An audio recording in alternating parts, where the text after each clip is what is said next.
Welcome to the Getting High on Leadership series featuring Paul Karasik. Paul is one of America's top management consultants helping leaders succeed. He is the author of 9 books, including Sweet Persuasion and Brilliant Thoughts and Provocative Questions.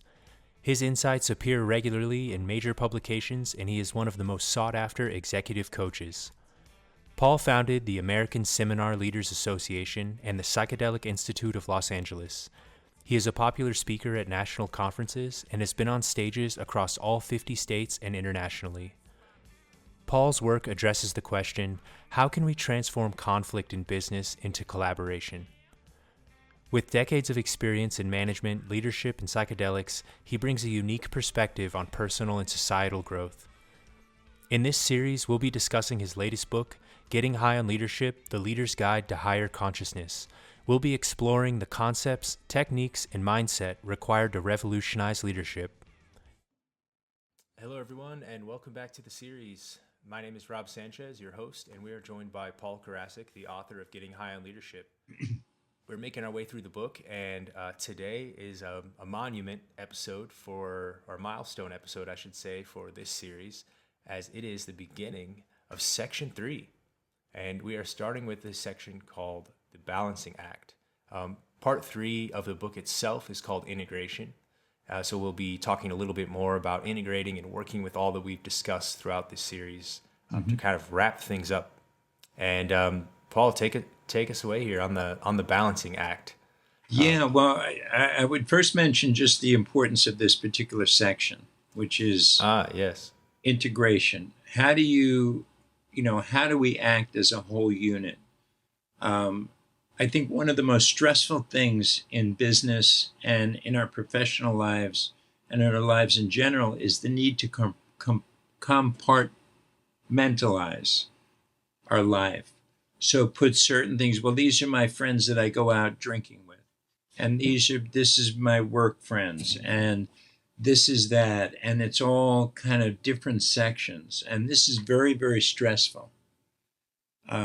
When you have to take on different personas and wear different masks, and when there isn't a continuity about who you are that flows through whatever. I'm not saying we don't adapt how we speak to a young child who might be our niece or nephew as opposed to a grown-up, but there has to be an element of integrity that flows through all of your life. And that's what the word integration means in this context, is the idea that this consciousness that we've been talking about throughout this program is inherent and in part of all the things you do. You don't just lead consciously, you parent consciously. You are a conscious friend. You're a conscious son or daughter. Consciousness is not something for one area or another. It's for all of our life, so that there is this fluidness to us, and this, I'm sure you've been in a situation, Rob, where you go, God, I know if I go there, I have to be somebody else. I have to start acting in a certain way. Right. You're just based on the environment, the work, whether it be workplace, family, whoever's there, or where you're headed. There definitely are those things where it's like, okay, for about an hour here, I got to be this. I'm going to make small talk and exactly everybody that passes me. Thank you. Yeah, you got it. And that's stress. And so this whole section that we're talking about, we're going to talk about the Balancing Act in a moment here, is about taking awareness, taking consciousness, understanding how people respond, that the people in your personal life are no different than the people in your professional life or the people on your team. There has to be this connective tissue with everything. Again, not to say we don't have different personas that come out in different environments, but there needs to be this continuity, common thread of I'm true to who I am, and if whether I'm in this environment or that environment, I'm going to respond with consciousness and not unconsciously. I'm going to communicate with conscious of the other person, their needs, the situation, the variables. I'm bringing consciousness into all parts of my life. So really important. And the question is, why is it difficult? And what are the challenges that go along with it? And that's what we're talking about in this chapter on page 118, the balancing act. So the point of this chapter is that oftentimes we put a lot or maybe too much or overemphasize the work we're doing as leaders. Sometimes for some people, it's the major part of their life. They may not even have a personal life per se. So everything is geared for this mission. You look at some of these leaders, like, I don't know, like Martin Luther King or Gandhi. I mean, how much personal time did they have? To really be advocating hang out, and fighting the fights that they chose. Yes. Yeah, and to just hang out and have a cup of coffee and what's going on. I don't think, I think that they were super over intensely connected to their leadership mission, and it went on and on and on, and it started from when they got up and it finished when they were at the end. And a lot of leaders fall into the same syndrome. Yes. Just kind of constant, keep burning, burn more fuel, put more time into it, put more energy. And, even on my side with a few different projects going, I think I succumb to this with so many different things kind of moving at the same time. Every once in a while, it can feel like, man, I don't think I can do anything right now for a little while. I just need to have some nothing time. Yeah, exactly. And so we need to create this balancing act. Somebody said to me years ago, you're never in balance, you're always getting in balance. And I thought that was a smart thing. And he went on to say, it's like a tightrope walker.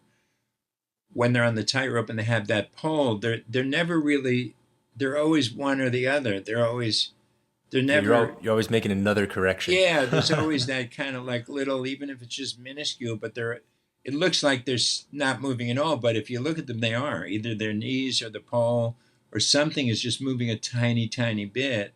So they're always getting in balance.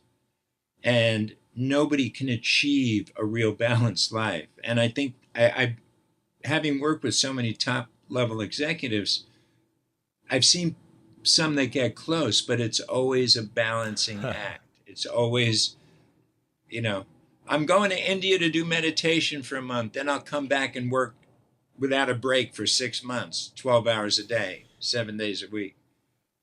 Right? Yeah, going to be tough to come back from that one. It's a critical part of being effective as a leader is to create this balance. A lot of times we drain our core energies by giving, by showing up, by just putting in the hours. Situations that are stressful, they come up in business, they come up in personal, dealing with life on life's terms, is right. challenging. It just life itself with all of its drama and suffering and joy and everything that comes with life. The need to find this internal time where we can rejuvenate. That's what this chapter is about. It's about understanding that the rejuvenation is helping you to be more effective. Even though it may not feel that way, right? Even though it feels like, I'm not handling XYZ, but just the very fact that you're not is helping you too. taking that break and finding that balance. One of the things that I've been doing, and I think we talked about this at some point, is these Sundays where I just make Sundays for myself. That's not a project day. Nope, it's not a project day. I might, like anybody, entrepreneur, I'll check my email a couple times to see if there's any emergencies. But generally, I'm not going to do any business calls at all on Sunday. That concept in of the Sabbath in It really, Judaism. yeah, it truly brings that concept home, huh? It's really a great. I would suggest it to anybody who's in a leadership position to create that day, that time. I remember when I was in a relationship, and I said, okay, I really want to have Fridays just for us. And it was interesting. I took, being an entrepreneur, you can work 24 hours if you want to work 20. You can do 12 hours a day. You can do 16 hours a day. I mean, Yep. there's never enough time to do everything that we could do as entrepreneurs. And I said, I'm going to take Fridays off. I'm going to take Fridays off and see what happens.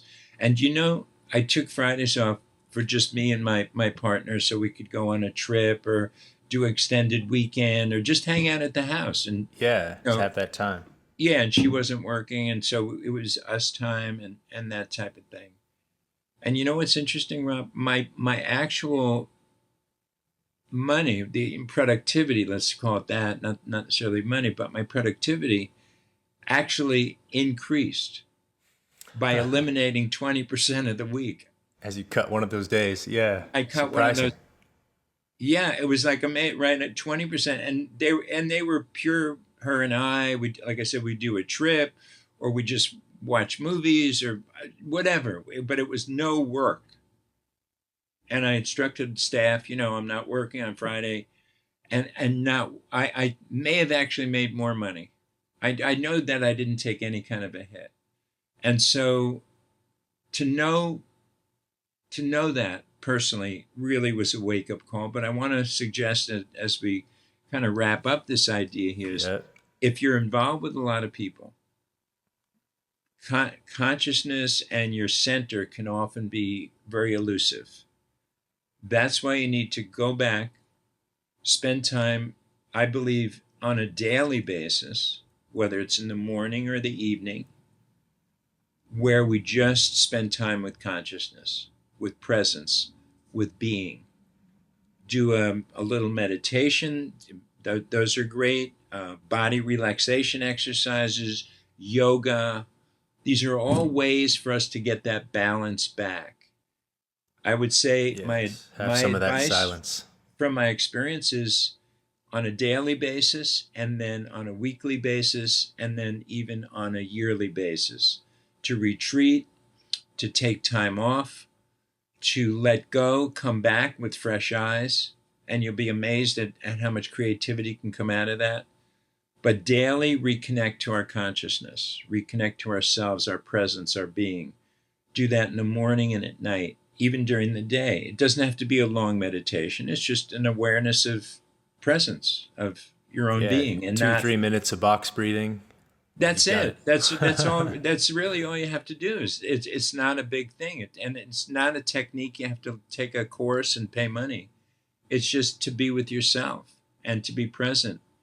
Then do that on a weekly basis. Like I said, maybe it's a half day, maybe it's a full day, maybe it's a day during the week, maybe it's a Sunday. But take that day to really get rejuvenate, to re-energize yourself. Because we don't realize how much when you're giving to people in the kind of way we're talking about in this book, it drains you. It drains you in a very subtle kind of way. So, Right. That can build up over time, right? oh yeah, and that's where burnout comes from. I mean, burnout Oh yeah. it's the conjunction of a lot of things, but it's certainly that you have not spent time filling up the tank emotionally, mentally, spiritually, consciously, on a daily basis, on a weekly basis, and then a big, I think with my ex, I think we used to do, we got it up to like 1 month a year. So between Christmas for a couple weeks and other times it's like a month, Yeah. maybe, of no work. And really have that time of where it's the focus is on you and your family or what you guys want to do. Yeah, and so Yeah. much good stuff comes from that. Great ideas come, creative things come from it. I mean, I'd be out in the rice paddies in Thailand, and all of a sudden, a download would come like, "Oh my God, you could da da da da da da da," and like because my mind wasn't all tightened up Finally and free enough. it was so free that those ideas started coming in. So I know you Right. like some tips. We gave the folks some real good tips on There's the this. tips right there. This I one think was we full got- of tips, and I think the main takeaway point too is that balance can't be. It's not achieved. It's a constant Yeah. thing. So I think for our listeners and viewers, take that away from this, and make sure you're making those minute adjustments, and that you don't let your guard down after you make an adjustment. It's a constant assessment Balancing. of what's available and what you're working on. Yeah, very well And put. as always, guys, you can grab the link. You can grab the book from the link in the show notes down below, and we will see you on the next one.